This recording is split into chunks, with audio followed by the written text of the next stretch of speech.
A few news stories that you may have missed. We'll get into them.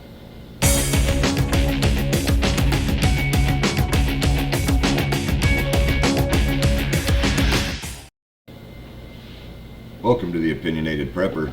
I'm Steve. And while most of you, if not all of you, are looking at the top stories on is she or isn't she when it comes to Pelosi and her re-election bid, or Graham possibly being indicted, or Lee being a Category 4 hurricane now, I'm scouring the internet for stories that I think might be important that you may be missing. And this really doesn't go in any order. It's just stories that I find to be of concern, or at least interest. First one, the FDIC acknowledges too generous view of First Republic's liquidity. U.S. regulators report says it could have done more to address risks before the bank failed. U.S. regulators in charge of supervising First Republic Bank were too generous and could have done more to effectively challenge management on its plans for dealing with rising interest rates and liquidity risk before its failure this year, the FDIC Corporation said on Friday.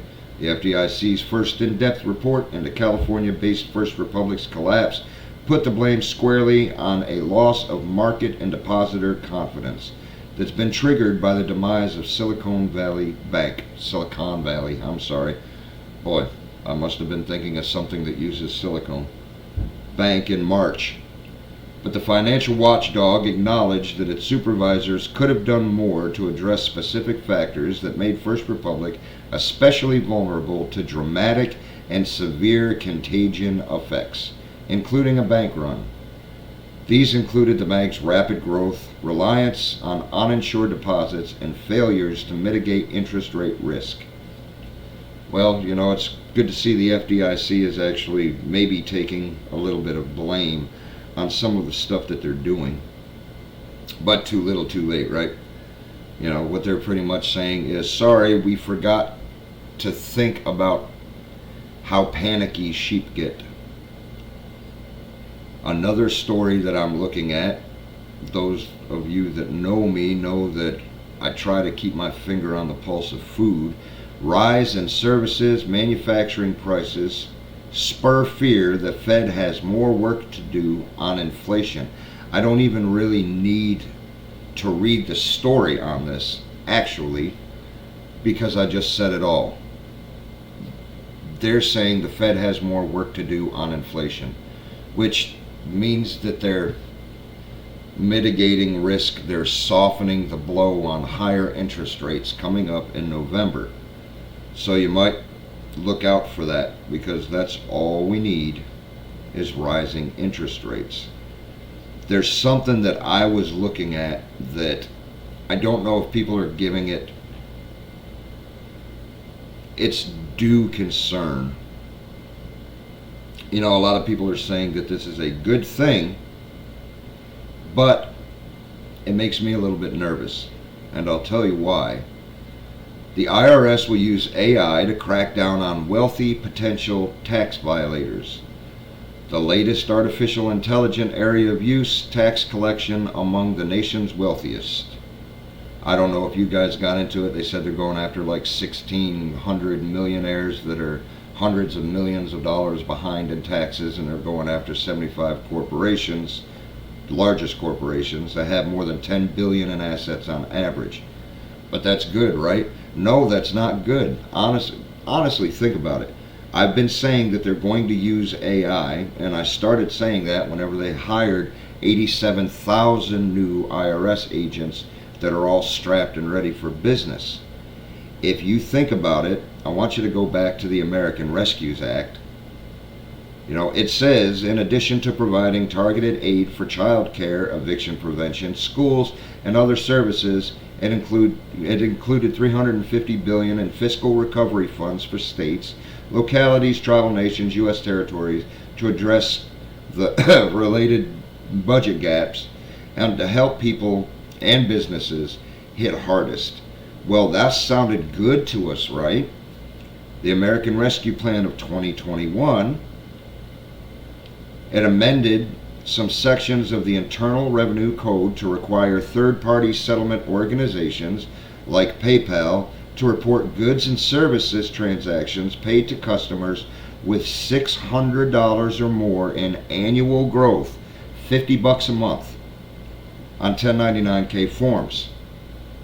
Okay, if you remember, old Pinocchio Joe, Pedo Pete, whatever you want to call him, he was saying this isn't going to affect anybody under $400,000 a year, and we're going after the wealthiest.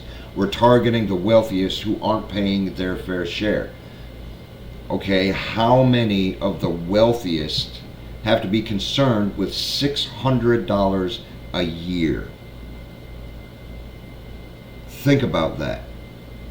They brought all of this up, and then as soon as he said that low income, middle income, and I can't remember exactly where I saw it, it was on some news source, they were showing how all of the taxes went up from people that made 0 to 10,000, 10 to 50,000, 50 to 100,000, and 100 to 250, 250 to 500, or to 400, something like that. And it was showing that it was the low income and most of it the middle income that were paying greater taxes.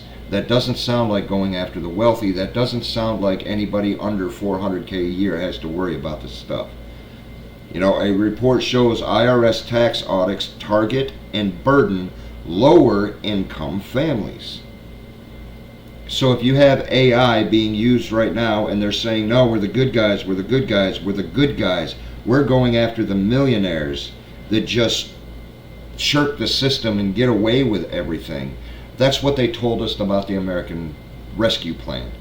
But the very first thing they did was go after low income. And they hired 87,000 new IRS agents. And they were training on what looked like a middle income house in the suburbs, not mansions.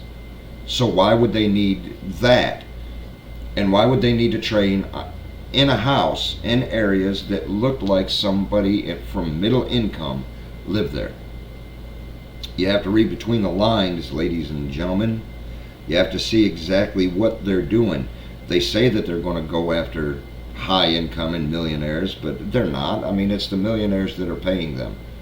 They're going to use AI, and they're going to track all of the low income and the middle income, and they're going to strap them even more. And I've been warning about that ever since 2021, when they started hitting the $600 a year. And I said CBDCs are a way where they will tax every little thing, and you will not be able to have a side income without it being taxed. Because of taxes, those 2 jobs that you're holding just so you can make ends meet will now be 4, because you're going to have to work more to pay in all of the taxes that they're imposing on you. But they're also going to tax that job you just got, so you're going to have to get another job and pay those taxes just so you can afford to be low income. It's a whole bunch of hogwash. U.S. banks' profits deposits broadly steady as spring turmoil abates, FDIC says. That's one story that goes with a whole lot of stories, and this is just smoke and mirrors, because while the FDIC and while Wells Fargo and while all of these people that are in a lot of trouble and that are looking to take a swan dive are saying, no, everything's going steady, everything's going steady, we're not going steady. When they're saying, oh, we've avoided a recession and we're all right, you have stories that are coming out like regional banks may need to sell $63 billion in bonds under the rule. Regional banks need to raise significant amounts of additional debt to comply with new regulatory requirements, but the extra capital might not be enough to prevent future failures. Now here's the problem. If they're forced to sell $63 million in bonds, all of the bonds are upside down now. All of the bonds are not valued at their face value. That's where unrealized loss comes in. When they're forced to sell, that means it will be a realized loss. And that's when the banks start losing all of your money, which they've really already lost. Now, this is a few days old. It's been talked about with a couple of people, and I've had it up for a couple of days, but I haven't alluded to it yet. From Omar Alvi, Pakistan Startups Coaching and Mentoring, from a week ago, so it's probably 2 weeks ago now. Current unrealized losses in the U.S. banking system is negative $1.8 trillion. That means their unrealized losses are $1.8 trillion out of only $2.2 trillion in capital, which means that the entire banking industry has made $400 billion, and they're almost $2 trillion underwater. That's your money.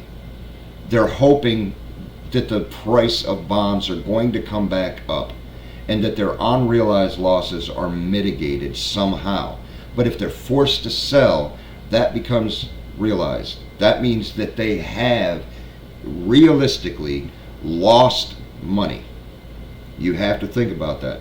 With corporate taxes due September 15th and possible government shutdown October 2nd, the general public has no idea the banks are already insolvent, entering a nightmare liquidity scenario in October. No more liquidity. All the liquidity that they have are terrible, high risk. They're money losing endeavors. They've screwed everybody's money, and that's why you're seeing shutdowns. That's why you're seeing failures. That's why you're seeing bank branches close. That's why you're seeing Green Dot steal everybody's money for over a month, and an influx in calls to the Better Business Bureau over Green Dot. That's why you're seeing the thing. That's why you're seeing Wells Fargo have glitches in their systems. Bank of America just a few days before, glitches in their systems. You look onto a whole lot of these, and they're saying that oil and the Fed and other places are still going to affect the economy, and we're still going to be poised for a hard landing, no matter what the FDIC is saying. And these are economists, these are whistleblowers that are speaking out against the banking system. So you need to watch that stuff. Here's something, I've heard it talked about in a couple of places, but apparently Birmingham, Britain's second largest city, effectively declares itself bankrupt amid $950 million equal pay claims. So when it comes to them making more money than everybody else, they're completely fine. But about the minute that people start saying we need equal pay, they say, we're bankrupt, sorry. Britain's second biggest city, Birmingham, effectively declared itself bankrupt on Tuesday, shutting down all non-essential spending after being issued with equal pay claims totaling up to $760 million or 954 million USD. Birmingham City Council, which provides services for more than 1 million people, filed a Section 114 notice on Tuesday halting all spending except on essential services. And I bet in those essential services will be those 4-star restaurants that they go to for lunch every day, and they spend about $1,000 a pop. The deficit arose due to difficulties paying between $650 million, around $816 million, and $760 million, around $954 million, and equal pay claims, the notice report says. Now the city expects to have a deficit of about $109 million, 87 million pounds, for the 23-24 financial year. The deputy leader of the council, Sharon Thompson, told councilors on Tuesday it faces long-standing issues, including the council's historic equal pay liability concerns. Thompson also blamed, in part, UK's ruling Conservative Party, saying Birmingham had £1 billion of funding taken away by successive conservative governments.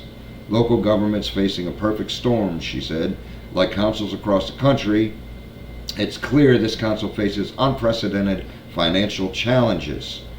and blah blah blah and yada yada. So pretty much it's doing what government officials always do and say, oh, you need more money? I'm sorry, we don't have any more money. We need to close down. Unless you're essential, like my driver or my chef or my trainer or my bodyguards or my pedicurist or my hairstylist or my aides. Those are essential. But, people that maybe serve food, they're not essential. They can just go without a paycheck. Here you go. Going God. Is Britain really going to jail people who disagree with net zero? Piece of legislation snuck quietly through Parliament yesterday. If we don't fight it, you might very well face jail time for non-compliance with new zero dictates on your home. Back to work after the summer recess, the UK government introduced legislation related to net zero measures, which has set off major alarm bells amongst lovers of freedom across the country. You may ask why I'm talking about the UK and everything like that. Well, we're kind of sisters. They drink tea, we drink coffee. What happens there happens here. It's incestuous. Many are questioning the necessity and feasibility of the draconian net zero measures contained in the flagship energy bill, which cleared the Commons on third reading yesterday. And they're rightly worried, property owners facing criminal charges for opposing them. In fact, under this new legislation, those who fail to adhere to energy consumption regulations could face imprisonment for up to a year and fines of up to £15,000. I don't know what that is. That's probably like 23 grand here, or $25,000 fine. Could you handle that if you're a landlord of a small apartment, a small building? Can you handle that? Prosecutions may also occur for providing false information about energy efficiency or obstructing enforcement authorities. Let me see your meter. No, you can't. You're going to jail. You didn't use 3,000 kilowatts, you used 3,000.5 kilowatts. Here's a $15,000 fine. Prosecutions may also occur for for providing false information about energy efficiency or obstructing enforcement authorities. Most shockingly, the legislation provides for the creation of criminal offenses where there is non-compliance with a requirement opposed by or under energy performance regulations. It seems the net zero rollback from Starmer and Sunak due to public dissatisfaction with the ULEZ in recent by-election was little more than a feint. If you're not aware with ULEZ, that's pretty much saying you're going to spend about $16, £12.50 or something like that a day if your car doesn't meet the emissions qualities around in London, and they've got cameras all over the place only for that, to detect vehicles that don't meet the emission standards. You get fined and fined and fined and fined, and there's a group called the Blade Runners that are running around right now, and they're damaging more of those ULEZ cameras faster than they can fix them, which, I'll keep my opinions to myself about that. The proposed legislation grants the government, and it could be either party given the election next year, the power to create new criminal offenses and increase penalties in pursuant to their net zero globalist goals. Critics argue that this move starkly contradicts the will of the British people, but who cares about the will of the people, right? And fortunately has sparked a high degree of opposition from some members of the Conservative Party. The government's get out of jail card is that they do not intend to create new criminal offenses, but may simply need to amend existing laws. That's fine. We just need to amend existing laws. We're not going to create any new ones, particularly those stemming from EU legislation like the Energy Performance of Building Regulations, which include energy performance certificates. So you tell a landlord that he's leaking heat out of his windows, and it's not okay that he's leaking more heat than he's allowed to leak. you have to install these brand new energy efficient windows that are going to cost you about $10,000, and he doesn't have $10,000. They're going to put him in jail for a year, or they're going to charge him 15,000 pounds. So it's a lose-lose for everything. And what happens to those properties? I bet they get repossessed. I bet they get condemned. I bet they become property of the UK government, and then they can do whatever they want to do with them. Tear it down, build smart cities. Isn't that convenient? These amendments aim to provide stakeholders, including landlords, businesses, and tenants, with information to make informed decisions regarding energy efficiency. You're a small business owner, you're screwed, and it's not just for the UK, it's for the United States. You're not going to be able to have a small business. You're not going to be able to have a side income. They're going to tax everything. And then they'll take everything. However, there are very real concerns that these amendments could lead to the criminalization of individuals who do not comply with the new energy rules. I don't even need to continue reading this. I mean, it's a whole bunch of hogwash, and you know exactly what it is and what it's for. I don't care what they say about the powerful impact man has. That's hubris. Complete and utter hubris. It's cocky to think that something that can blow us over with a little tiny gust like Mother Nature is going to be affected by all of us little tiny gnats. It's just, I don't know. I don't like it. But one thing that really, really got me is it came out that Walmart is starting to cut. You remember last year or the year before, they were among the first saying, we'll pay our people a starting salary and a starting pay that's worthy of them. We'll be the first one. Well, now Walmart cuts starting pay for new hires who prepare online orders and stock shelves. Walmart's cut the starting pay. The discounter had hiked pay for those workers in March as e-commerce sales were soaring. As the nation's largest private employer, Walmart's closely watched by economists for signs of slowing inflation or a cooler labor market. All right, they're saying that when they were hired in for stockers or for order fulfillers, that it was a specialist thing, and they're dropping it down, I don't know, like $2 an hour or something like that. Stocking teams now make about $1 an hour less than they would have if they hired several months ago. So $1 an hour less because they're taking them off the specialty. But I don't think that's what it is. They say that they just want to make it more even, more equal, and they don't need an extra $1 an hour now.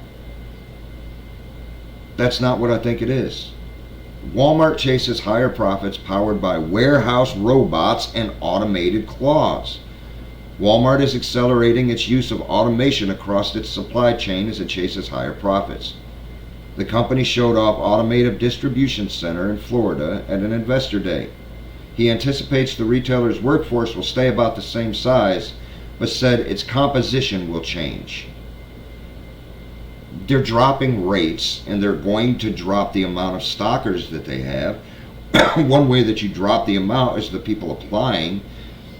So if you're offering them less pay than somewhere else, they're not going to join your sales force. Like I said, ladies and gentlemen, they're purposely taking your jobs. They're going to cut it to make it undesirable, then they can get humanoid robots. These people are stocking shelves, which humanoid robots can do, which automation can do. They're order pickers, which automation can do. Humanoid robots are coming, and their first target is warehouse jobs. So that's pretty convenient. They're going to do the jobs that Walmart has now just cut the starting pay at. So what do you think the agenda is? The quest to deploy autonomous robots within Amazon fulfillment centers. If you see Amazon doing something, you can bet your booty that you're going to see Walmart doing it. Who are these people kidding, man? Honestly. I'm sorry for the dead air. It just kind of bugs me. Here's something that I've seen the thing that was trending this morning was people were looking, is there going to be a 2024 election? I'd like to hear your comments about it. Let me know what you think is going to happen. But there's rumors out there, not rumors, it's just talking points about, will Trump even make it for an election?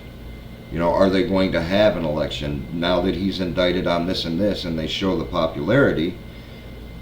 Is he going to be allowed to run? Well, I said I think that's going to be it. You're going to see that since all of this negative news is backfiring and becoming positive and his backing's getting stronger, they're going to come up with something to make it to where he's just not going to be able to run.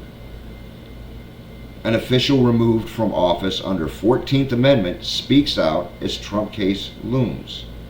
As a legal battle begins to brew over whether the 14th Amendment disqualifies Donald Trump from the 2024 presidential election because of January 6th, which would mark an unprecedented and controversial development. ABC News recently spoke with one politician who has been removed from office under the same argument. Former Arturo County, New Mexico Commissioner Couy Griffin was disqualified almost exactly a year ago after Citizens for Responsibility and Ethics, or CREW, sued to eject him from his role under Section 3 of the 14th Amendment. Section 3 states that someone isn't eligible for future office if, while they were previously in office, they took an oath to support the Constitution but then engaged in insurrection or rebellion against the same, or gave aid or comfort to the enemies thereof, unless they are granted amnesty by a 2/3 vote of Congress. It is not a criminal penalty. Griffin's Section 3 case was a bench trial decided by a state judge, and he has since twice appealed to the New Mexico Supreme Court to no avail. Griffin was convicted of trespassing at the U.S. Capitol 2 years ago. Though he said he did not enter the building with the mob, he was found not guilty of a disorderly conduct charge. He served jail time in Washington after being found guilty in 2022. In an interview Wednesday, he insisted that efforts to use 14th Amendment against politicians are always wrong. I don't care if you're talking about a conservative or a liberal, you shouldn't be able to use a court to remove an elected official, he said for New Mexico. It was CREW's plan. They started with me. It's never been about Couy Griffin. It's been about Trump. On Wednesday, CREW filed a lawsuit in Colorado on behalf of 6 voters seeking to keep Trump from the ballot in the state. A Trump campaign spokesman said in response, in part, "There's no legal basis for this effort except in the minds of those who are pushing it." You see what they're doing now? You see what they're planning on doing? You know, and this will be the last thing. And it's something that it's 2 years ago, and I didn't really hear much about it, but I'm a huge fan of gasification. When you use gasification, that means you set your own rules. You know, if you have the wood to be able to create the gas, which is fuel, to run all of your machinery and to create a method where you're not dependent on big energy and all of that, if you can do that, you're truly self-sufficient. I was looking at this because I was looking into the rules in my state, because you can distill methanol while you're making that gasification, and it can be used as an alternative fuel source, alternate fuel, whatever you want to call it. And I wanted to see if that was legal. And the distilling law in my state says that it's really not legal. I have to get, it's legal if I pay for it and if I get a permit for it, which is a bunch of hogwash, as I said.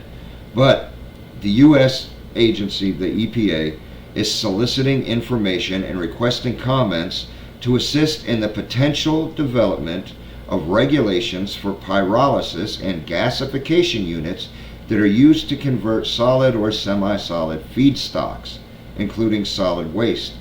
You know, so back in the 40s, They were throwing out pamphlets on how to use gasifiers, how to make gasifiers, use gasification, so tractors can be converted, cars can be converted, everything like that. Now they want to regulate it, they want to put rules on it, and they want to hinder your right to be able to make your own freedom and make your own electricity and your own fuel.